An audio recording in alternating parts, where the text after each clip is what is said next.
রাজধানীর উত্তরার milestone school and কলেজে যুদ্ধ বিমান বিধ্বস্তের ঘটনায় এখন পর্যন্ত ২৯ জনের মৃত্যুর তথ্য জানিয়েছে স্বাস্থ্য অধিদপ্তর।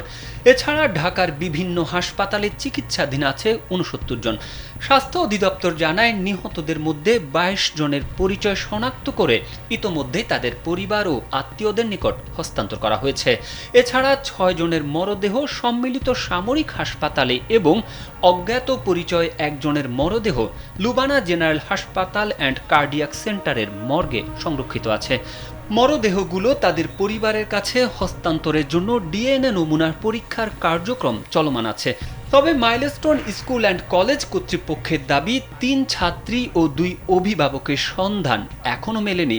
বুধবার মাইলস্টোন স্কুল অ্যান্ড কলেজের স্কুল সেকশনের প্রধান শিক্ষক খাদিজা আক্তার একটি গণমাধ্যমকে জানান, বুধবার রাত ৯:৩০ পর্যন্ত ৩ জন ছাত্রী ও ২ জন অভিভাবকের সন্ধান মেলেনি। তাদের পরিবার স্কুল কর্তৃপক্ষকে অভিহিত করেছে।